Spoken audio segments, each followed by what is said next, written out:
Even as late as the First World War, men climbed into the cockpits of their planes with a strange sense of exhilaration, as though they expected some sort of mystical experience beyond the clouds. And indeed, there is, in the official records of the British Air Force, a story of two men who may well have had such an experience, though what it was, no one will ever know. The two men were Australians, one a pilot, the other an observer.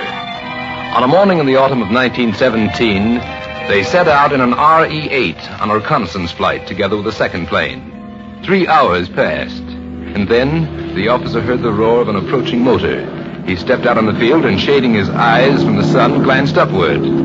There was only one plane overhead. He scanned the sky anxiously, but to no avail. The RE-8 was missing.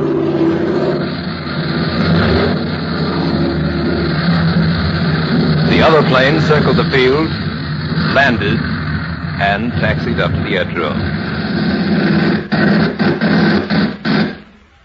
When the pilot leaped from the cockpit, he found the officer waiting for him. Trouble? Oh, not so bad, sir. A couple of foreigners intercepted us on the way back. But the other men, where are they? Hanged if I know, sir. When the dogfight was over, we got back on the course. We took it for granted they were right behind us. And so they were, at least for a minute or two. And then? Well, they flew into a cloud. They should have come right out again.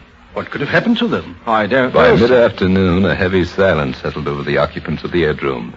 The grim, almost sullen silence of men who know that two more of their comrades must be reported missing in action. Well, got to send out a call for replacements. They may show up yet, sir. Don't be a fool. Where could they be? That's just the point, sir. There must be someplace. They couldn't have crashed. They could have if they met another enemy plane. But there weren't any others. Not between here and the spot we last saw them. Well, nevertheless, I've... Wait a moment, sir. Look. Look out there. Isn't that an RE-8? And so it was. The missing plane, its wings gleaming in the afternoon sunlight, slowly approached the field. Listen, sir. Can you hear her motor? No, I can't. She's flying dead, sir. And that means trouble. In almost eerie silence, the RE-8 settled slowly toward the earth. She landed smoothly and gracefully, without a jolt, without even a shudder. The men hurried across the field, expecting each moment to see the two Australians climb out of the cockpit. But no one appeared. And when the officer reached the side of the plane, he could see its passengers still sitting quiet and motionless in their places. Where on earth have you... look at them. Good Lord, sir. They're dead. Both of them. What's more, they've been dead for hours. Medical examination served to corroborate the officer's judgment. The two Australians had died not long after they had last been seen. The plane itself had flown on until it was out of gas.